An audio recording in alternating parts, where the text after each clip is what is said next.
নমস্কার, দেখছেন talk to Bangla. আমি অভিষেক রয়েছে আপনাদের সাথে। এই মুহূর্তে যে খবর নিয়ে উপস্থিত হয়েছি, বহুদিন পর আবারও একদম আলোচনার কেন্দ্রবিন্দুতে উঠে এসেছেন জগদীপ ধনখড়, ভারতবর্ষের প্রাক্তন উপরাষ্ট্রপতি, পশ্চিমবঙ্গের প্রাক্তন রাজ্যপাল।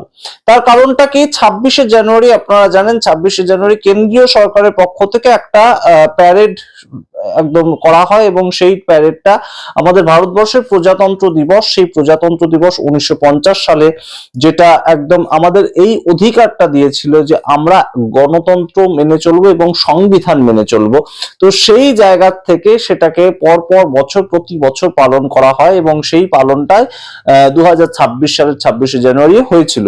তো সেখানে একটা ছবি খুব বিতর্কিতভাবে উঠে এসেছে এবং যার পর থেকেই সারা দিন ধরে বিভিন্ন জায়গায়, বিভিন্ন ইউটিউব চ্যানেল থেকে শুরু করে বিভিন্ন যা রাজনৈতিক বিশ্লেষক, তারা সেই গুঞ্জনটাতেই আবারও ফোকাস করেছেন যে কোথাও গিয়ে জগদীপ ধনখড় ভেতরে ভেতরে কিছু একটা প্ল্যানিং তার চলছে এবং সেই প্ল্যানিংটা খুব সামনেই একটা একদম সরাসরি রাজনীতির প্রেক্ষাপটে উঠে আসবে।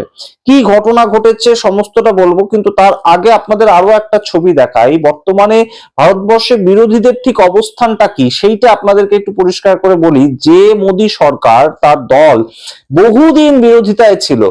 মোদী সরকার তো সবচেয়ে বেশি বিরোধিতার মুখ দেখেছে, তারা জনতা পার্টি হোক কিংবা ভারতীয় জনতা পার্টি হোক, তারা তো বহুদিন বিরোধিতা করেছে এবং বিরোধিতার আসনেই তারা বসেছিল।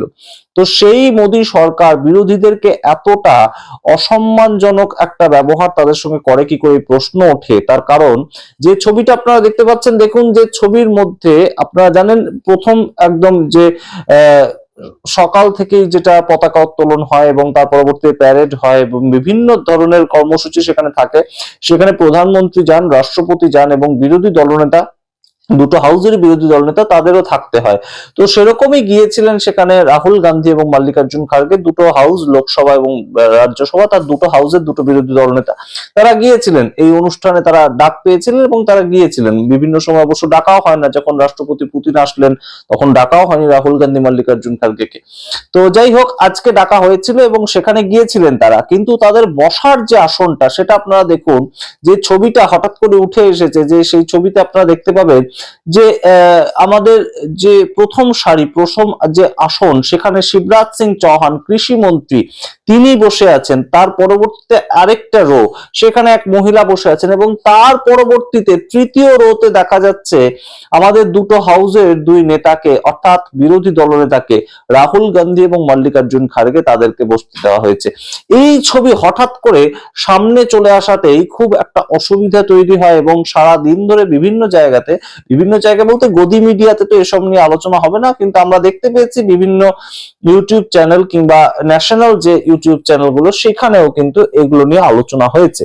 আমাদের মতন কিছু ইউটিউবার এইসব নিয়ে আলোচনা করবে, আপনারা জানেনই। কিন্তু মূল যে বিষয়টা, এর থেকেও গভীর একটা ছবি উঠে এসেছে। সেটা হচ্ছে মল্লিকার্জুন খাড়গে যেখানে বসে আছেন, ঠিক তার পাশের সিটে দেখা গিয়েছে কাকে বলুন তো? তার পাশের সিটে দেখা গিয়েছে উপরাষ্ট্রপতি, প্রাক্তন উপরাষ্ট্রপতি জগদীপ ধনখড়কে, যার হঠাৎ করে একদিন অন্তর্ধান হয়ে গিয়েছিল। অন্তর্ধান হয়ে গিয়েছিল কেন বলছি এই কথাটা?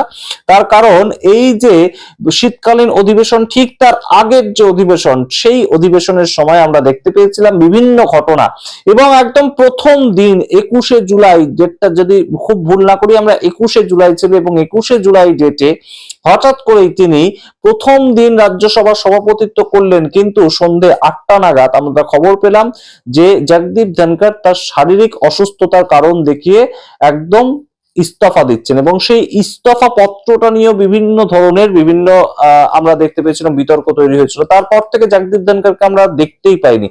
আবারও একদম প্রকাশ্যে তিনি কবে এলেন? প্রকাশ্যে তিনি এলেন এই যখন পরবর্তী রাষ্ট্রপতি সিপি রাধাকৃষ্ণন, তার শপথ গ্রহণ অনুষ্ঠান, অর্থাৎ তিনি সেদিন আবার সস্ত্রীক এলেন এবং সিপি রাধাকৃষ্ণনের যে একদম শপথ গ্রহণ অনুষ্ঠানে রাষ্ট্রপতি ভবনে তিনি গেলেন।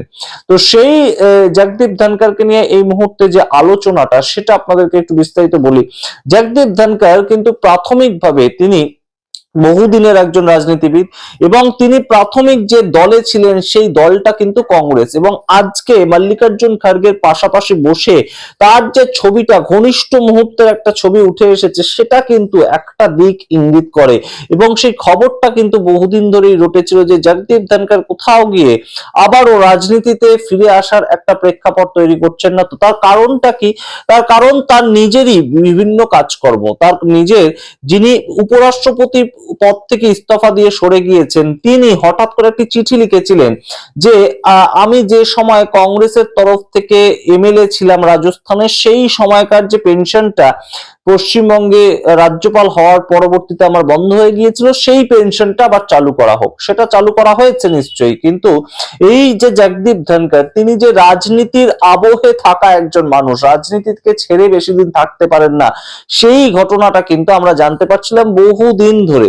তিনি চটালা পরিবারের সঙ্গে অত্যন্ত একটা ঘনিষ্ঠ সম্পর্কে গিয়েছিলেন। তিনি উপরাষ্ট্রপতি ভবন থেকে বেরিয়ে গিয়ে চটালাদের ফার্ম হাউসে থেকেছিলেন এবং সেখানে থেকে বিভিন্ন ধরনের কাজকর্ম করছিলেন। এগুলো তো খবর ছিলই, কিন্তু পরবর্তীতেও আমরা দেখতে পেয়েছি যে জগদীপ ধনখড় তিনি কিন্তু বেশ খানিকটা একদম সহজভাবে মেনে নিয়েছেন তার ইস্তফা দেওয়াটাকে। তিনি রাজীব কুমার, প্রাক্তন যিনি ইলেকশন কমিশনার, তার মতন সম্পূর্ণ সরে যাননি সিন থেকে। তিনি একদম অন দ্য স্পট কিন্তু বিভিন্ন সময় উপস্থিত হচ্ছেন। এবং এই মুহূর্তে কংগ্রেসের সান্নিধ্যটা কিন্তু খুব ভালোভাবে একটা দিককে ইঙ্গিত করে। সেটা হচ্ছে ইন্ডিপেন্ডেন্ট ভাবে কিন্তু এই মুহূর্তে একটা কোনো ভোটে তিনি হয়তো দাঁড়াতে পারেন। কি ভোট আপনাদের সামনে আমরা মনে করিয়ে দিই যে রাজ্যসভায় কিন্তু আসন ফাঁকা হচ্ছে, বেশ কিছু আসন কিন্তু রাজ্যসভাতে ফাঁকা হচ্ছে, এবং সেই যে টার্মটা, সেটা রাজ্যসভার যে ভোট হতে চলেছে সেটা এপ্রিল মাসে 2026 সালে। এবং এই মুহূর্তে বিভিন্ন রাজ্য থেকে আপনারা দেখবেন যে বিভিন্ন কংগ্রেসের কাছাকাছি আসার জন্য মানুষের কিন্তু একটা ঢল নেমেছে। এবং পশ্চিমবঙ্গের ক্ষেত্রে আমরা দেখতে পেয়েছি যে মৌসম বেনজির নূর, যিনি কংগ্রেস ছেড়ে গিয়েছিলেন, তিনি আবারও কংগ্রেসে হঠাৎ ফিরে এলেন। তৃণমূল কংগ্রেস শাসক দলে তিনি থাকা অবস্থাতে তিনি আবারও ফিরে এলেন, এবং সেটাও হঠাৎ করেই। তারও পেছনে অনেকেই বলেছেন কিন্তু এই যে কারণটা, যে রাজ্যসভার এমপির যে টিকিটটা, সেটা একটা কাজ করছে।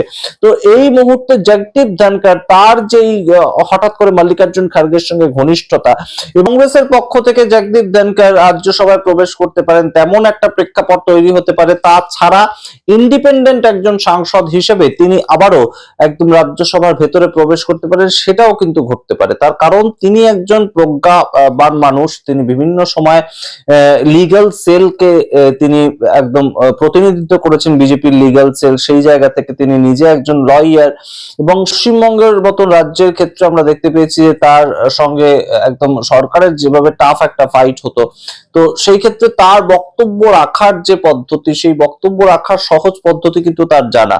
এবং শিবরাজ সিং চৌহান কৃষিমন্ত্রীকে তিনি যেভাবে একদম সরাসরি বলেছিলেন যে আপনি বলুন যে কৃষকদের জন্য এই সরকার কি করেছে, তো সেই ক্ষেত্রে এই